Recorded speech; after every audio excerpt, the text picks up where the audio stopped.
Ci serve io ho smesso di capire. Alberto Catalano e Giuseppe Michele al momento.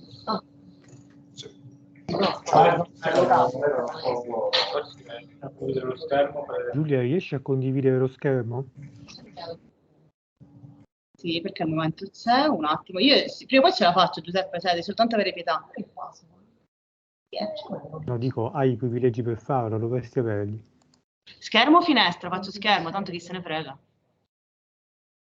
Vabbè, lo stai facendo. Va bene, funziona. Sentirmi mi dovresti sentire. Sì, ti sento pianino. Ti vedo anche fuori camera. Il ciuffo di coda, secondo me. Mm? Vedi un ciuffo della mia coda? No, non so cosa vedi. Sì. Uscirei, così non lasciamo la mia mail loggata qui per sempre. Stai adoperando il computer di Sara, va bene. Non è il mio computer. Se no...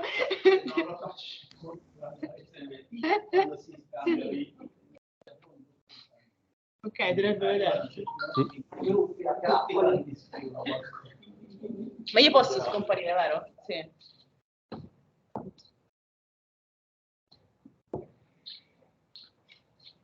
Faccio tipo... Le slide le vedo ovunque. Super tecnologico questo posto.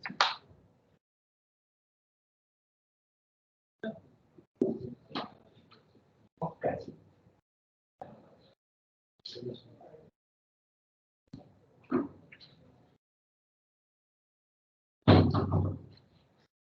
Aspettiamo qualche minuto, vediamo se la ricreazione la promessa. Ma tanto poi lo può vedere a casa, lo può vedere a casa. No, le regalo la copia dell'articolo. Il ricatto era questo. Si cambiava orario, solito, e veniva lei.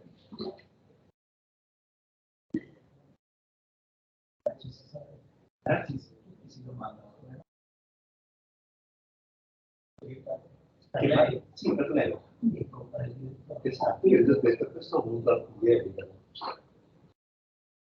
Andavamo perché e chi ricordava che tu fai gli esami alle 12. Io ho fatto esami alle 12. No, dalle 12 alle 2.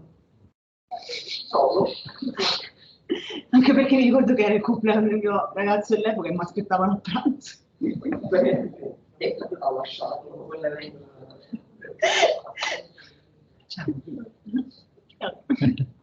Dalle 12 alle 2. Ah, boh. Ah no, in realtà ce le ho scritte le domande da qualche parte, quelle che volevo mettere via fuori. Lo facevo con un po' di positivo. Però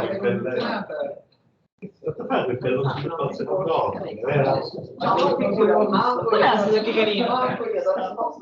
No, quello è... Viene riscoperto dalla comunità, no? Ma io c'ho tutto quello che ho fatto all'università, tutti gli esami, le tesine, c'ho tutto conservato, tutto. Ogni tanto le tiro fuori queste cose, tipo le lezioni di Strazzeri che sono delle perle. Quindi tutte. Parlava degli amici di Tokyo. Strazzeri? No, Strazzeri è troppo impegnato a darci massimi di vita. No, Strazzeri l'ho avuto pure io, chiaramente. Sia faceva esercitazioni di l'anno successivo sono andato, ho chiesto a un mio amico che era andato a rifrequentare, nella lezione iniziale disse esattamente le cose con il racconto degli amici di Tokyo che facevano questo. Se sente adesso ti mando il dettaglio che ci ha fatto fare le prime 2 lezioni di laboratorio. Vedi se ti sei appuntato degli amici di Tokyo. Quelli sicuro me la devi ricordare.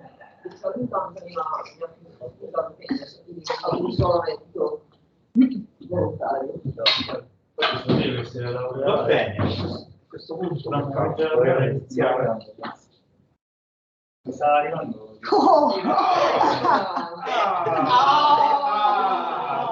Parlavamo bene di te. A questo punto potevi organizzarlo un piccolo rinfresco alla fine.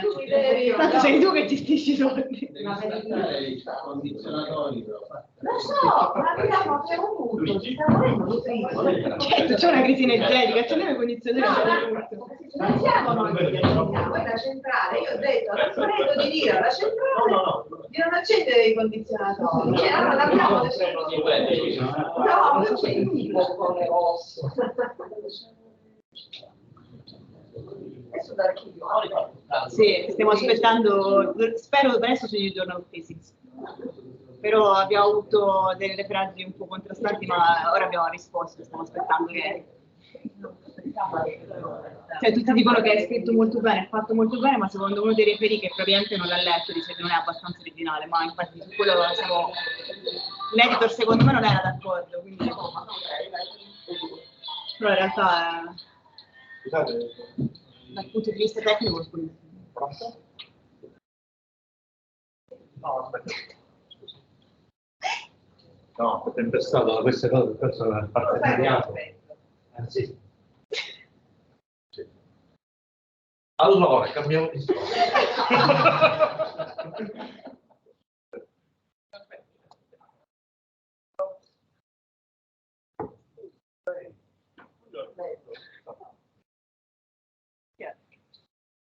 Va bene, è un piacere avere qui Giulia per il suo seminario annuale, Falci, no? We miss Samir. Seminario quasi... We have to go up English, right? For her yearly seminar, almost each year we have the pleasure to. So, Any paper I write, I can do a seminar. So Giulia is now postdoc at the University of Pisa, and she got her PhD at Pisa, working on statistical mechanics, and she got, of course, a degree here in Catania at our university. So it's a welcome. It's always welcome back. So you will tell us about recent work, and I think I forced her to prepare this brand new transparencies, telling her that it was everything important that I was. Okay. This talk is about the critical autism chain. It is the topic of a recent work I've done together with Giulia Piccitto and Davide Rossini. Okay. It was told to me that it was an informal meeting, so I tried to keep it as as qualitative and informal as possible. So no details. If you want details, maybe we can discuss in another place. So the talk is divided in two parts. In the first part, I will introduce the problem, and I will start from the classical Otto cycle, the classical thermodynamical one, and then I will move to quantum. I will show you how to go from classical to quantum when talking about thermodynamics. Then I will discuss the model we studied. That is an Otto engine whose fuel is Ising chain, and then I will show you if it works, which kind of work we can do, and since the criticality chain, the Ising chain is a critical model, I will discuss something about the criticality and the role of criticality on this engine, and then some question on the possibility of discuss on power, and I will show you that it's not so easy to find an optical working point if we discuss about power. It's a very complicated discussion because there are a lot of things to do and there is not enough time. So let me spoil which are, I hope, at the end of the talk will be the take-home message. So the first thing is that we can construct a quantum Otto cycle. And the possibility is that of using a quantum Ising chain as a fuel. This kind of cycle, this kind of engine can produce some useful work, but if you want to compare the classical performance of a quantum of an engine and the performance of a quantum engine, it's not so straightforward to say that the quantum one is the best possibility you can have. And it is even more difficult if we talk about the power. But apparently we can somehow exploit criticality to increase the performance of the engine. So back to the first year university general physics, what is the classical Otto engine? We take a gas in a box, and then we perform the following operation. First, we compress adiabatically in the thermodynamical meaning. That means no heat is exchanged with the outer surrounding. And if we want to write this process on a plane where there is temperature and the entropy, right here, maybe yes. Alternating ACL. Okay, so nice. And entropy. This is an isentropic transformation, so it's just a line that increases the temperature of the gas. Then warm up.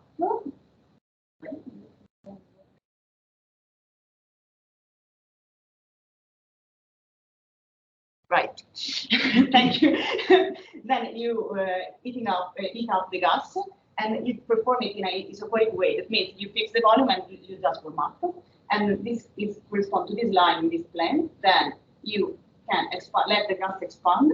Again is an adiabatic expansion, and then you cool down to come back to the initial state. Okay, if you perform this four operation in this order, you can extract some work from the gas, and then it's a useful work that you can use, for example, to move your car. We want to go to a quantum version of this cycle. Actually, it's not so straightforward because you cannot just swap the classical fuel with a quantum one. First of all, why we want to do it? Okay, why not? Everything is gonna be smaller. So quantumness is rising up from this miniaturization of the systems. Moreover, we can maybe exploit quantum supremacy as we want to do for quantum computing, or maybe we can exploit quantum criticality, for example. As I told you, it's not easy to go from classical to quantum, like really in just swapping the substances, because we have to define again the meaning of heat, work, and especially the meaning of temperature. Then, once we have these definitions, we have to define the quantum analogous or the thermodynamical process we studied during the first year of the university. All of these things are the topic of the branch of physics that is called quantum thermodynamics. It's a very, very huge branch of physics, and I'm definitely not an expert. So I'm going to tell you what I learned up to now, but it's just just a very, very, very tiny part of all this work. So, start from classicality, a brief reminder of what we studied. A system is characterized by an amount of energy that is a property of the system. It's called internal energy. And you cannot measure internal energy, you can just measure the variation of internal energy. How the internal energy varies is given by the first law of thermodynamics. Sorry, guys, I have to move you again. The first law of thermodynamics. So, the internal energy of a system can vary. This is a exalt differential, and it can vary by exchanging two kinds of energy. One that is this one that is called work, it is essentially mechanical energy, and is associated to order and reversibility. The other one, there is no definition with, I think. I don't know which is the definition with, so it's everything but work. And in general, it's associated to disorder. Yes, this is the only definition I found, right? This one. This is the definition. So work and all the rest. And in general, it is associated to disorder and irreversibility. If we write the first law of thermodynamics in this way, we are assuming that when we are absorbing it, it is positive. Otherwise, it is negative. Okay, I thought this is a functional state. It means it depends only from the first and the last part of the path in the parameter space we are moving. The other two are not. So we cannot give a universal definition of it can work. But if we choose a path in this in the parameter space, we can somehow find a way to express this quantity. So the most general way of defining work, this one, by like force time displacement. You don't really need to use classical force and classical displacement like you can generalize and take the work as the sum of generalized force times generalized displacement. Take it like a feeling. This operation here, since you are changing the coordinate of your system, is associated to a change in the spectrum of the system you are considering. The most classical, the most common way of writing the work, the one that you find in general in quasi-static variation, is that associated to a quasi-static variation of volume, is the classical one in thermodynamics. So in general, for example, if you consider this process, that is the one we need, the work is just proportional to the variation of the volume of the gas you are considering, and the constant proportionality is the pressure. If you want to find an expression, for example, for the heat, we can consider a process in which the temperature is kept constant. And I'm assuming that all of us agree with the definition of temperature, so don't go please into this debate because it's a mess. And it's P, which is a function of the idea here, the work, the last line. This one? The last one. P function of some. Okay. No, it's P times is integrated. It doesn't. It depends on the part. No, because I'm choosing a part in which P is constant. Okay. Otherwise, you don't have a functional. It's not. But in general, in this case, because it is quasi-static, you can assume this is one of them. If it is constant, of course. About work, if T is constant, you can write by spotting the Clausius inequalities, the variation, it becomes an exact differential, it is proportional to the variation of the entropy. This is another functional state, the change of the constant proportionality is the temperature. And so the heat is associated to a change in entropy. We want to go to the quantum world. First of all, what is the internal energy in the quantum world? I think, accepted from all community definition of internal energy is the expectation value of the Hamiltonian that describes the system.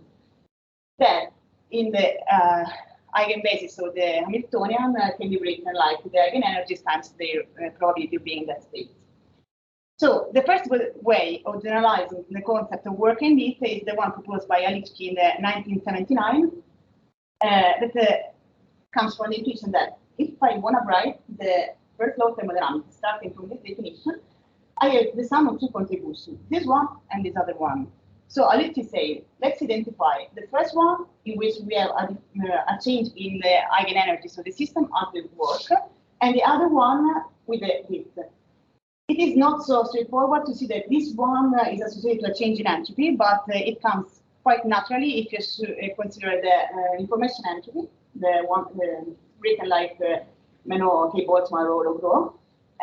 If you differentiate by writing a rho in the Hamiltonian eigenbasis, you see that the differential ds has this shape here, so somehow you can maybe introduce an effective temperature that allows you to write the Q proportional to the S. If there is some it's not okay, it's a possible definition. We don't use this one because it's too mathematical and not pretty physical. So the other possibility is just to take the more stupid and idiot definition, that is the classical one. So the work is the energy exchange with an external source, and the heat is the energy exchange with a thermal source. So sorry, just about the composition of the temperature. Yes. Here you sum on the eigenvalues of the energy. yes, this is Whereas I would expect that one has to sum on the eigenvalues of the it's the composition of the density matrix, on the eigenvalues of the density matrix. but the fact is that when you start from here, you have this expression, so you just differentiated the internal energy. No, that I understand.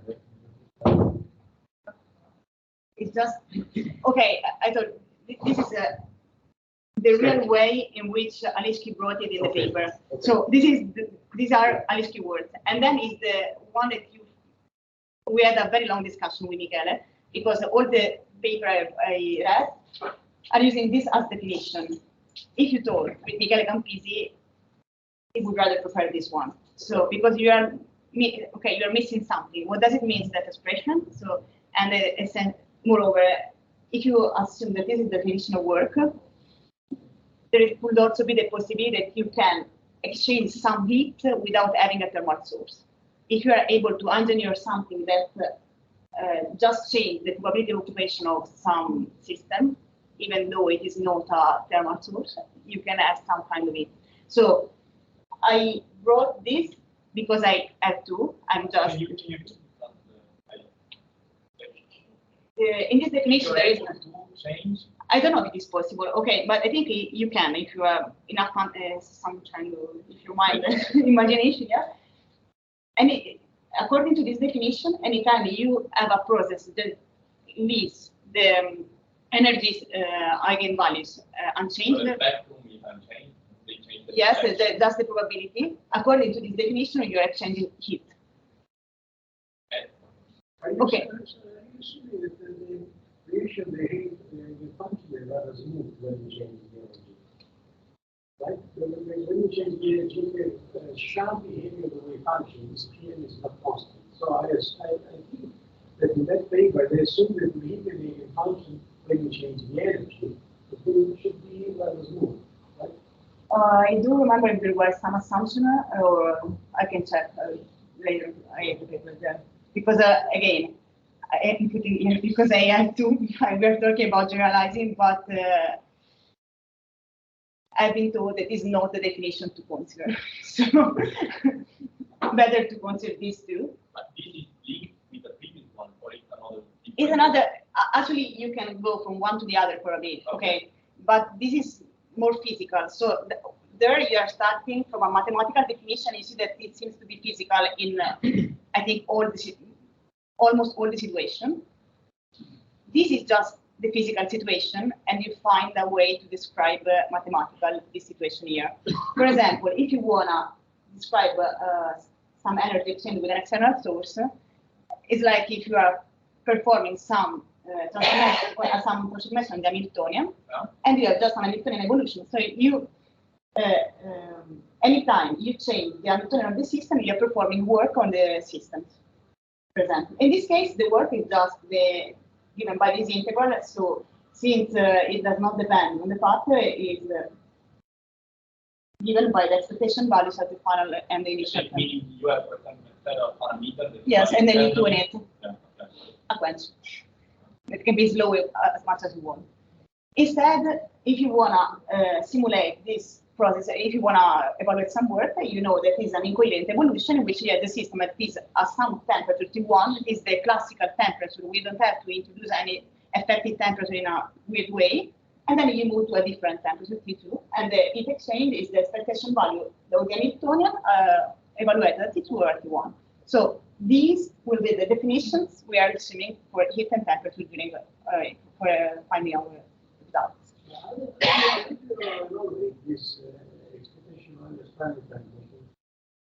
You know that density matrix is a term one.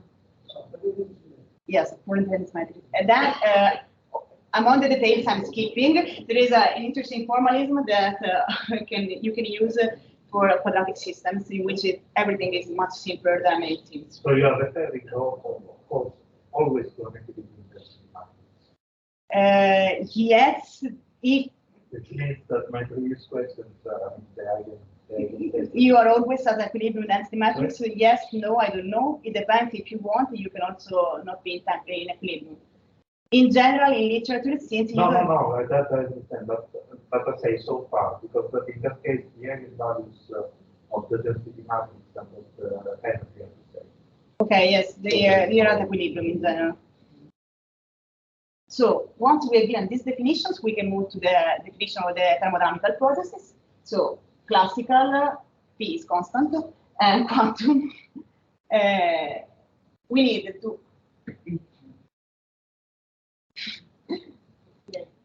feed first the adiabatic compression. So while classically the adiabatic compression was a compression. Let's say, may I ask you a question just on the you of course, the second approach you define work at least. Yeah. Do you still have the first principle? Yes. It's always there. Because again the let's say in standard thermodynamics the first principle is a principle and then it defines the heat. Once you have defined the work. If you define independently, then you have to check that. The fact is that this definition of work, the work can be written in this way if there is just an Hamiltonian evolution. Yeah. So if I perform this transformation, I can define the work in this way. Same thing for the heat. But if it is not, that means if I have a process in which I both performing work and exchanging heat, I cannot use this one. Okay. Actually, for the cycle, we are considering we are lucky or maybe we are smart and we are just one per time. So we can, because, okay, the diabatic compression, classically, there is no heat exchange and there is an increasing of energy because I'm compressing a gas. If I have a spin chain, I cannot compress spin chain. It doesn't have any meaning. So there is no heat. So this is not here. I just perform an evolution. That work is adiabatic work. So basically, it's the exactly. internal energy. Yes, exactly. This is why it works. Sorry, good point. So the diabatic compression in the quantum world becomes an Hamiltonian evolution in which the Hamiltonian is brought from a smaller value to a bigger one. So I'm increasing the energy of the system. The heat critical, in which no work is performed, is just an equivalent evolution in which there is no work, and I'm bringing the system from a temperature to a Q bigger than the initial temperature. Again, analogous to the diabatic expansion, an Hamiltonian evolution from a more energetic to a less energetic state, and then last the isochronic cooling down in which there is no work, and then just changing, going from a thermal matrix to another thermal state with a smaller temperature. Here, the temperature is the one that you measure classically. Classically. Yes, so this is the classical temperature. Yeah. Indeed. Okay, so we have all the ingredients. We can set up a quantum Otto engine. But we want to do with the Ising model. Now I don't know where to put it. Over interlude. It's not important.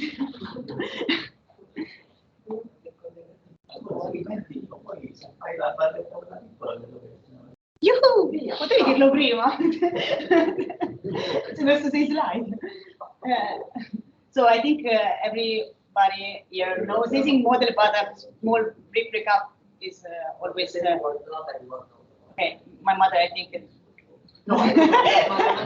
She's not an expert at Ising model. So why it's nice to use the Ising model? It's everywhere because at the principle we can know anything because it is exactly solvable, and moreover all the states are Gaussian. For those who are not experts, Gaussian eigenstates means that we can describe them by virtue of the 2 points correlation function. So we have a polynomial scaling of the problem instead of an exponential scaling. So very nice because we can reach bigger system sizes. Which is the behavior of this system? Let's fix J to 1, and then let's just consider positive transfer field. Okay, sorry guys. This Hamiltonian is describing a set of spins that are interacting with an irreversible interaction along the x direction, and there is a transfer field along the z direction that want to disorder this order along that direction. So let's fix z equal to 1 and z bigger than 0. All the things I'm saying apply also for h smaller than 0, so it's okay, it's fine this way. On a axis, I put the h. When we have h equal to 0, all the spins are aligned along that direction. So this is not true because it should be a superposition probably of one side or the other, but just qualitatively they are pointing horizontally in that direction. When I move to h infinity, all the spins are aligned along the positive z direction. This means that there is a crossover between these two regimes, and in fact, this system is a critical system, and we can recognize a ferromagnetic phase and a paramagnetic phase. The critical point is located at transfer field equal to the coupling that at the moment is set to 1. At this criticality, it is a second order phase transition, quantum phase transition, we have a gap closure. This means that the gap in this phase, we have a 0 mode and then some finite energy. And here the gap between the 0 mode and the first excited state closes, and then here there are no 0 modes anymore. It's nice because, importantly, the ground state energy of the system decreases with the absolute value of the transfer field. This is it's useful to define the cycle. It's nice also because we can write a nice dynamics. In general, we want the more general dynamics we want is balance that take account an coherent evolution and an incoherent one.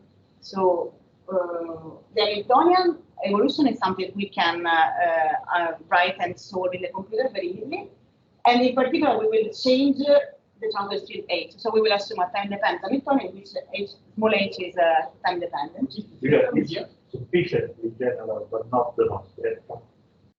With this transformation, it's The not dynamics is for Markovian. right. Okay, this is okay. This is true. It's more general because I didn't assume that it's a Limblad. Then it will be a Limblad. It will be still less general than it seems. But let me point out that because of the gap closure, when we perform this Hamiltonian transformation, we can have some trouble while crossing the critical point. So we should ask, what about quantum adiabaticity? Then we have to choose how to modelize this incoherent part. I decided to skip the details of this modelization that you can find in this paper. That is the one I was telling before. In fact, D'Abruzzo and Davide Rossini have written a nice formalism for quadratic systems, because this model can be mapped onto a quadratic system of spinless experiment, in which you can write some non-local Limblad equation that modelize the thermalization dynamics from, okay, you have some spins at some temperature, and then you can access the real-time dynamics up to complete thermalization, while setting up all the details of the baths and so on and so forth. So you can also take into account the possibility that these baths are not thermalizing or something like this. The take-home method of this part here is that you have some non-local Limblad formalism that gives a physical and self-standing description of the thermalization process. In general, in literature, you find when people are setting up some Otto cycle, they both assume that, or they assume that the system is thermalized stop. But this can be a trouble because, first of all, you don't know if the system is truly thermalized, and second, you don't know which is the time scale at which thermalization occurs. Maybe thermalization occurs on infinite time scales, and this is not actually the best things you can have. Or they assume that they modelize the system with some local Limblad equation that turn out to be not to be a thermal one. So you are not properly describing a thermalization. They are not so reliable. So this is why we decided to take this assumption here. So that's of course. I mean, non-local Limblad means that you simply write the Limblad on the eigenspace. Yeah. Global eigenspace. Yes. But so you write in the eigenspace. But the very point is that even if you do not have dynamics, so if it is extremely slow, these the rates are different point by point. Yeah. The rates, the rates entering the Limblad operator are different point by point. What does it mean if there is no dynamics? Even if there is no dynamics, so if you say I go adiabatically, I stop, for each value of H, I have eigenvalues. Okay, in general. Okay. The rates depend on H. Okay, but this is true. Then you have to. And you don't know in which form. Okay, but in general, see, because of the we'll see later. In general, or you evolve adiabatically, or you evolve or you thermalize. So even if you thermalize, my point is that there is no variation of. Depends on H, and you don't know how they. This is true, but you don't have to perform. While you are thermalizing, H is not varying, so they are fixed somehow. So they, okay, let's go to the side. I think it's a good, it's a correct approach to take the global one, but then it can be, you can have surprises by the different. But you know how to evaluate the rates, so. With this formalism, yes, we have access to rates all the. Evaluate the rate, you need a model of the environment. Yes, you have to modelize the environment. The environment we are assuming is a continuum of fermionic oscillators. Okay. Yeah. These are the details. Okay. Sorry, I decided to skip them because maybe too technical. Okay, so once we know all these things, we are just to set up the cycle. We start from the adiabatic expansion. Before it was first the compression, then the sorry. Now I just changed the starting point. So we started from the adiabatic expansion. We want to lower the energy of the systems. This means that we have to increase the transverse field because we said that the energy of the ground state is a decreasing function of the transverse field. Then we fix the, so we have a change in the transverse field with a fixed temperature. Then we fix the transverse field and we change the temperature so we can cool down the system. Again, we decrease the transverse field, keeping the cold temperature fixed in order to compress the engine. And then we thermalize again to come back to the original text. So this is the cycle. Schematically, it's this way. Can this cycle work? Just a point. We have transverse field, quench protocol, temperature, modeling of the bath, and a lot of parameters. That's right. This is a cycle. This is what we said before. This is a cycle, so the W is just the sum of the two heat exchange during temperature. We can evaluate it, but we have really too many parameters. So it can be maybe confusing. Please stop me if you don't understand, because I will gonna change some things to see what happens. The first question we want to ask is, can this engine work? To do so, let me go. So can it be useful? Let me say a few words about this work done by Solfanelli and Campisi, in which they, by just exploiting the first law of thermodynamics and the closest inequality, have shown that there are just 4 possible operation modes for an engine, because there are just 4 possible combination of Q hot, Q cold, and work allowed. The 2 useful ones we are used to work with are this one, in which there is a hot source, so we extract some heat, and then some of the heat, parts of the heat goes to the cold reservoir, and the other part goes in useful work, and this is the heat engine. Then there is the refrigerator, in which you perform work on the system, and then just move heat from the cold reservoir to the hot one. And then there are these 2 that are pretty useful. The first one is just you perform work on the system and you accelerate the process of transfer of the heat from the cold out of the cold reservoir. And then there is the heater in which you perform work on the fuel, and then you just heat up everything. So the question is, can we realize these 2 configurations? We perform some simulation, and this is the result. So we fix the quench amplitude. That is the first thing. The quench amplitude is 0.5, so HF minus HI. On this plot, I'm showing the initial transfer field. That means for any of these points, we are quenching to HI plus 0.5.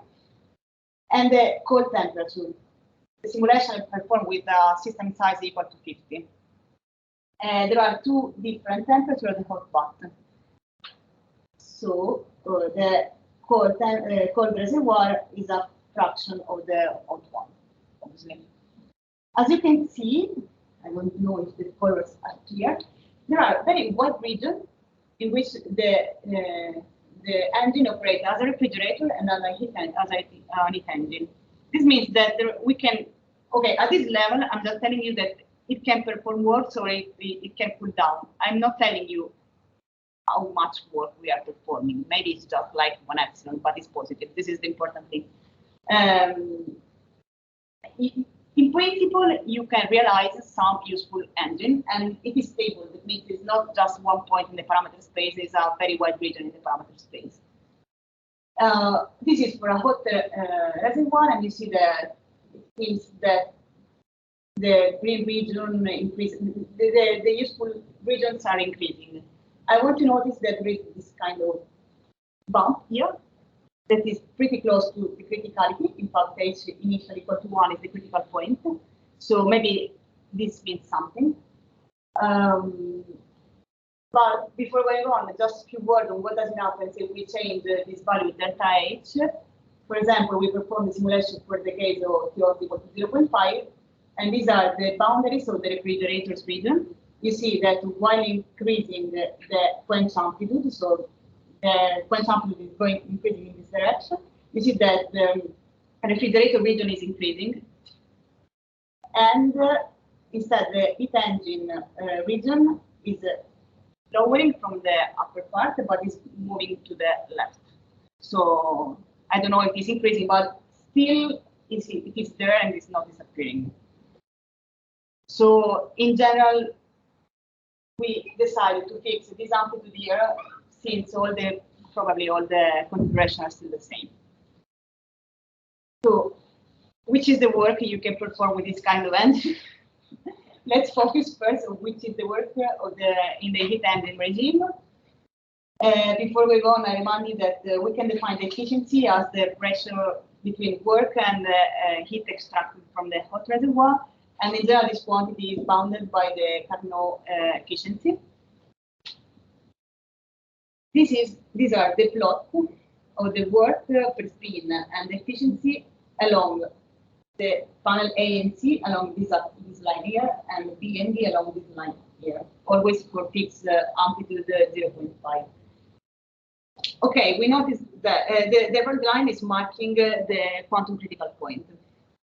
The different colors of the curves are associated with different system sizes.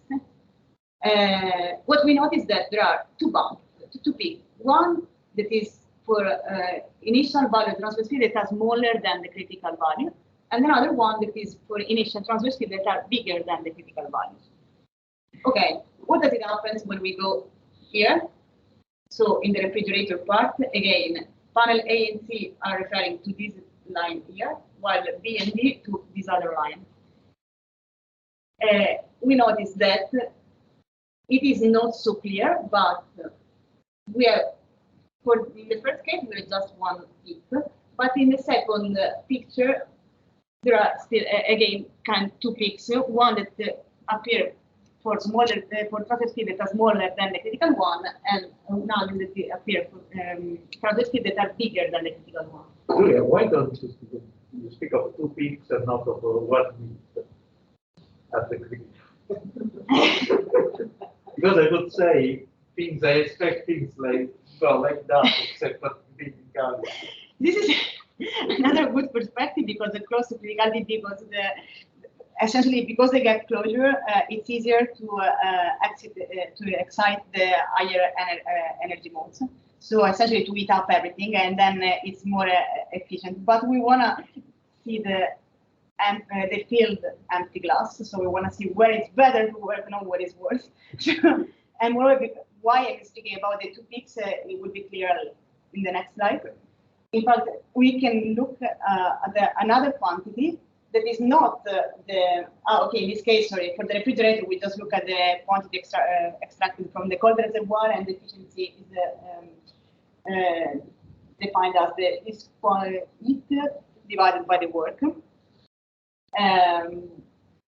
Instead of looking separately at the heat exchange, the work performed, and efficiency, we can work at this quantity pi, or pi refrigerator, in which we see how much work is performed, or and how does the distance of the how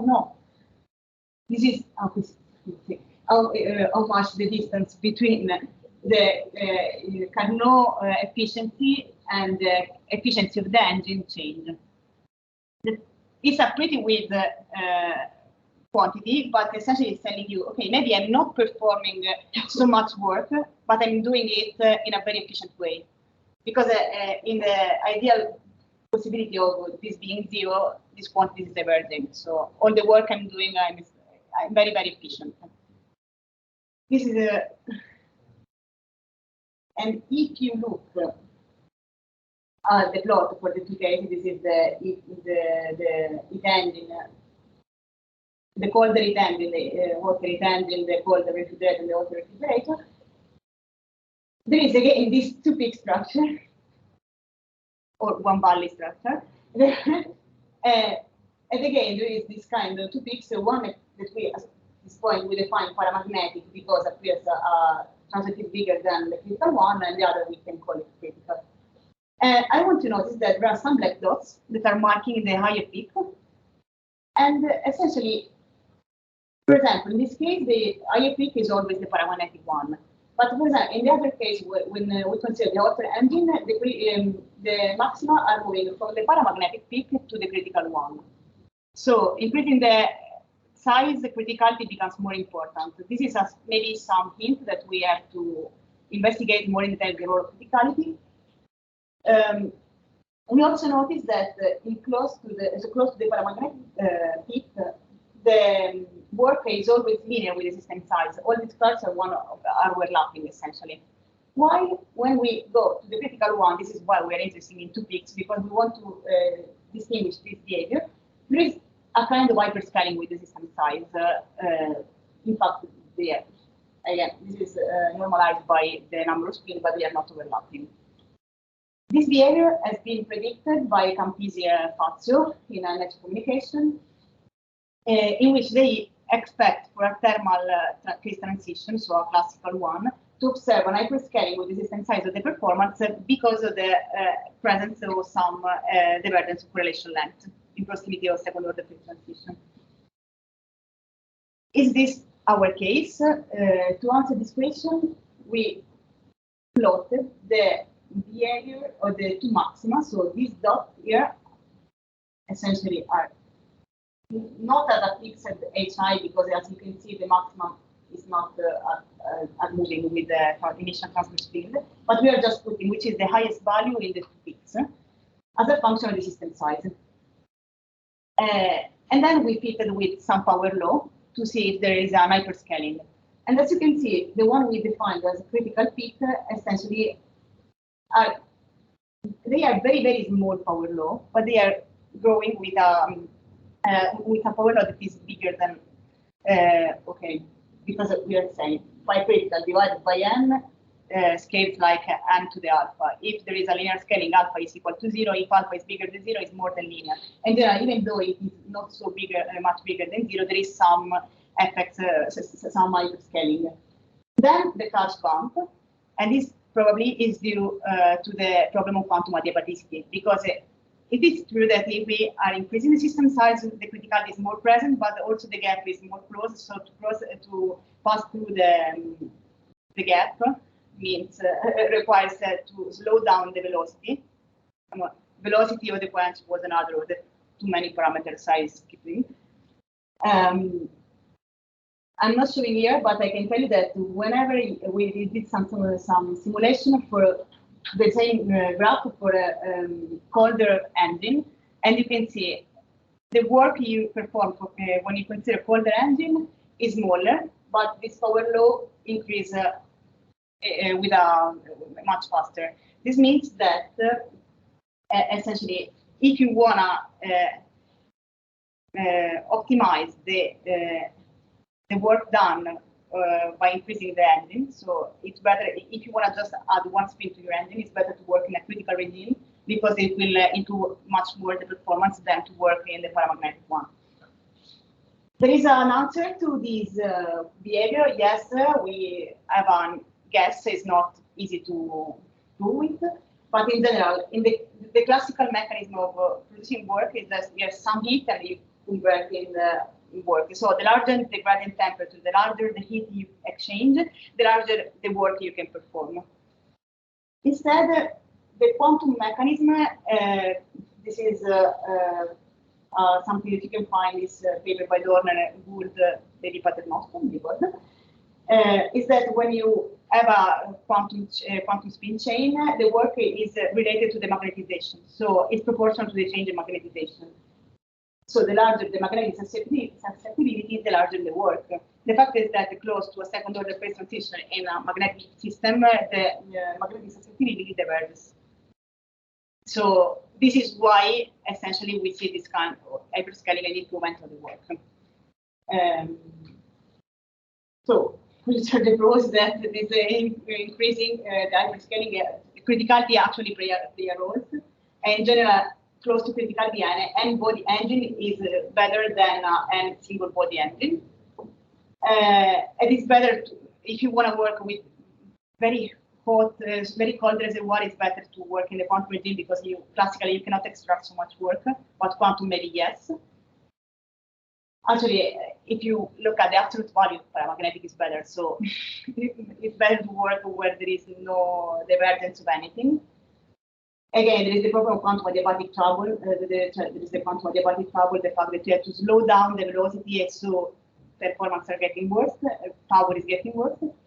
And then something that we are still to explore is the problem of the fluctuation, because close to criticality, okay, we're looking at essentially mean value, but the fluctuation can diverge.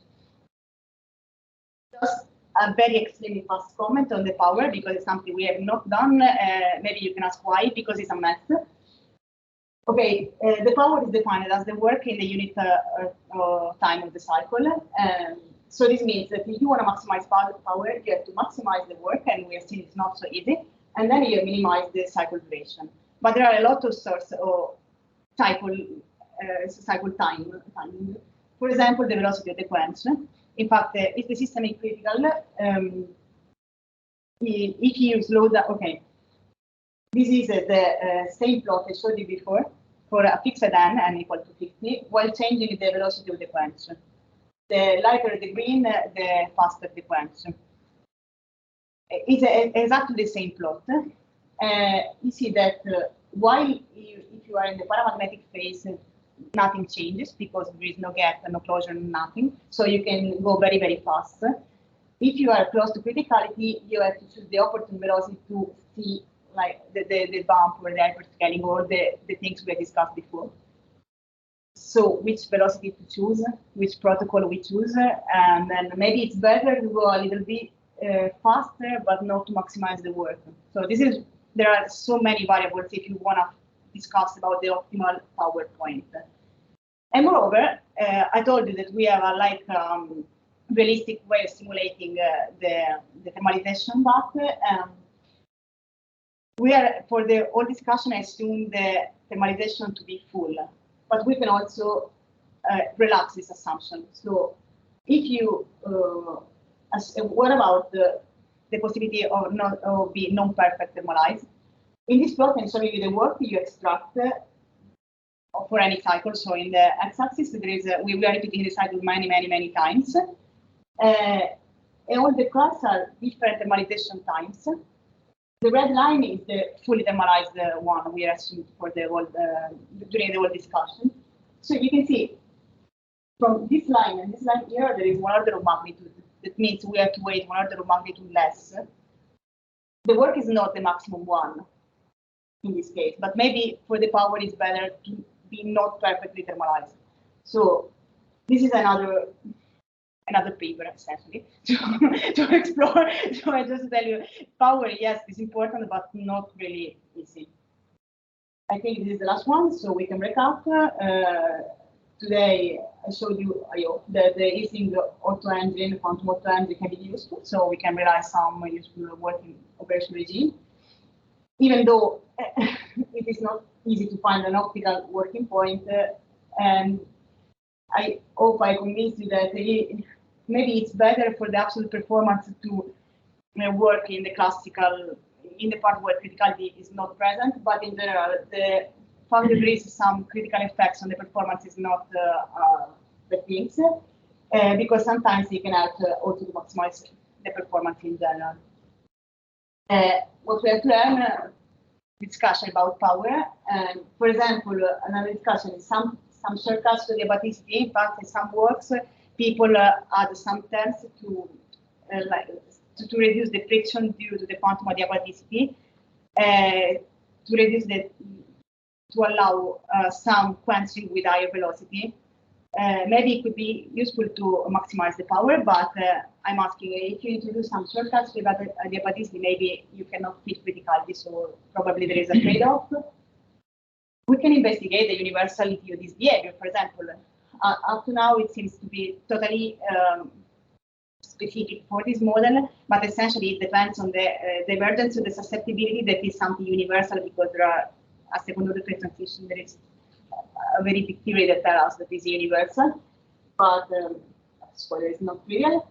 Again, what about fluctuation?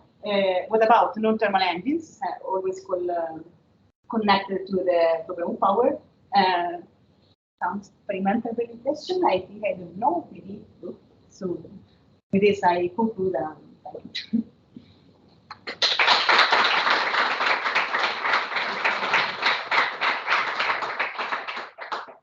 Okay, thank you very much for the nice talk.